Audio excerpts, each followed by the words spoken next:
Assalamualaikum warahmatullahi wabarakatuh. Saudaraku yang dirahmati Allah, selamat datang di channel YouTube Az-Zahra Doa, tempat kami berbagi pesan-pesan Islami yang penuh cinta dan inspirasi. Hari ini kami akan membahas mengenai memberi nama anak Muhammad otomatis masuk surga. Sebelum kita masuk ke dalam pembahasan ini, marilah kita berdoa bersama-sama. Ya Allah, Tuhan yang Maha Pengasih dan Maha Penyayang, kami memohon kepadamu untuk memberkahi kami semua. Bimbing kami ke jalan yang benar, berikanlah hidayah kepada kami, dan kuatkan iman kami. Lindungi kami dari segala malapetaka, dan berikanlah kesejahteraan kepada keluarga kami. Amin ya Robbal Alamin.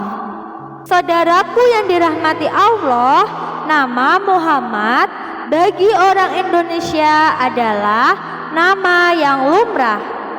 Biasanya nama ini ditulis dengan berbagai tulisan. Ada yang menggunakan singkatan, ada juga yang ditulis lengkap.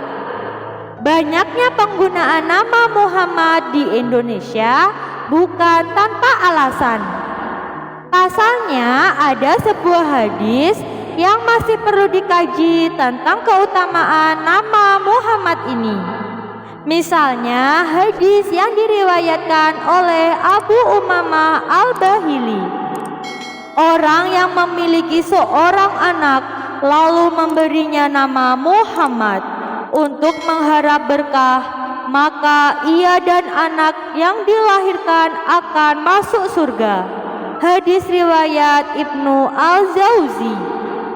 Hadis ini diriwayatkan oleh Ibnu Al-Jauzi dalam kitab Al-Ma'udu'at, kitab yang memuat hadis-hadis palsu. Dari nama kitabnya saja terlihat jelas bahwa hadis ini palsu karena dikelompokkan dalam kategori hadis-hadis palsu. Saudaraku yang dirahmati Allah, meskipun divonis palsu, Imam As-Suyuti dalam Aryad Al-Aniqah fi Syarh Al-Asma Khairil Khaliqah menyebut tidak sepakat dengan pengelompokan yang dilakukan Ibnu Al-Jauzi terkait hadis di atas. As-Suyuti berpendapat bahwa hadis ini masih tergolong hasan karena semua rawinya sudah diketahui sebagai orang siqah. Bahkan hadis ini diriwayatkan oleh Imam Makhul yang periwayatannya diterima oleh Imam Muslim dan Al-Bukhari. Lalu manakah yang benar?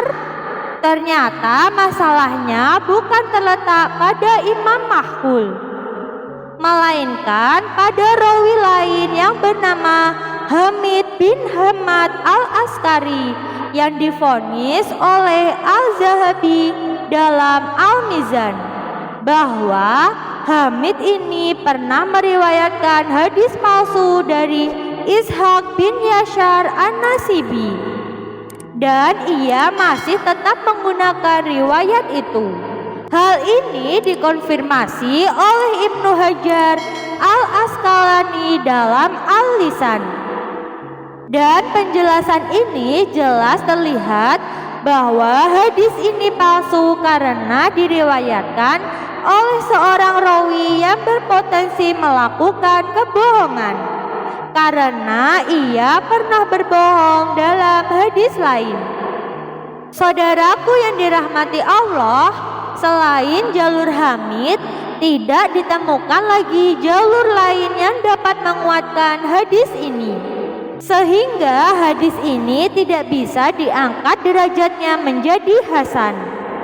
Selain itu, dalam kaidah ilmu hadis, jika ada sebuah hadis yang gampang sekali menyertakan pahala surga untuk amalannya ringan, maka perlu diteliti lebih dalam lagi kesahihannya. Ada juga hadis lain yang menjelaskan kebodohan orang yang memiliki 3 anak, tapi tidak ada yang diberi nama Muhammad satupun. Hadis ini juga dinilai do'if jiddan atau sangat lemah oleh ulama. Orang yang memiliki 3 anak, tapi tidak ada yang diberi nama Muhammad satupun, maka ia adalah orang bodoh. Hadis riwayat Ibnu Al-Jauzi. Saudaraku yang dirahmati Allah, meskipun 2 hadis yang menjelaskan keutamaan memberi nama anak Muhammad tersebut palsu dan lemah, bukan berarti tidak ada dalil keutamaan memberi nama anak Muhammad. Hadis lain yang menjelaskan anjuran untuk memberi nama anak dengan nama para nabi, tentu Muhammad termasuk di dalamnya. Hal ini diriwayatkan dalam sebuah hadis riwayat Abu Dawud dari Abi Wab Al-Jusyami radhiyallahu anhu. Ia berkata, Rasulullah Shallallahu alaihi wasallam bersabda, "Berilah nama kepada anak-anakmu dengan nama-nama para nabi, dan nama-nama yang paling disukai oleh Allah Subhanahu wa Ta'ala adalah Abdullah dan Abdurrahman, sedangkan yang pertengahannya adalah Haris dan Hamam. Adapun nama yang paling jelek adalah Hab dan Murrah." Hadis riwayat Abu Daud. Dalam hadis lain riwayat Imam Muslim disebutkan bahwa para penganut agama sebelum Islam juga melakukan hal ini. Dari Mughirah bin Subah, ia berkata, "Ketika rombongan Najran datang kepadaku, mereka bertanya, 'Kalian membaca, wahai saudara perempuan Harun dan Musa hidup sebelum Isa, apa maksudnya dengan ini dan itu?' Ketika aku bertemu Rasul, aku menanyakan hal itu. Kemudian Rasulullah Shallallahu alaihi wasallam menjawab, 'Mereka orang-orang Najran memberi nama dengan nama para nabi dan orang-orang soleh terdahulu.'" Hadis riwayat Muslim. Saudaraku yang dirahmati Allah, satu lagi hadis riwayat yang menjelaskan anjuran untuk memberi anak dengan nama Muhammad atau Ahmad. Hadis ini diriwayatkan oleh Bukhari dan Muslim. Seorang laki-laki memanggil orang lain di Baqi dengan panggilan "Ya Abul Qasim". Rasul pun menoleh karena panggilan itu. Laki-laki itu kemudian berkata kepada Rasul, "Wahai Rasul, aku tidak memanggilmu, aku memanggil si Fulan." Rasul kemudian berkata, "Berilah nama dengan namaku, tapi jangan memberi kunyah. Panggilan dengan kata Abu atau Ummu diikuti nama anak pertama dengan kunyahku Abul Qasim."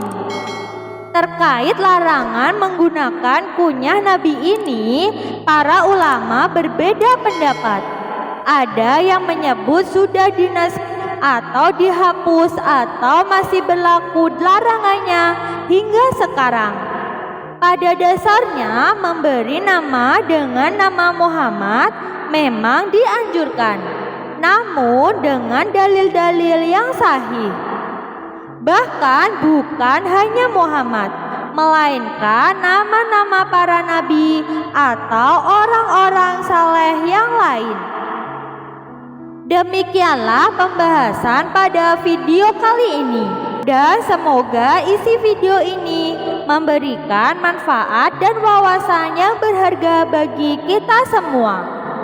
Jika Anda merasa video ini bermanfaat, jangan lupa untuk subscribe channel kami dan nyalakan lonceng notifikasi agar tidak ketinggalan video Islami terbaru dari kami.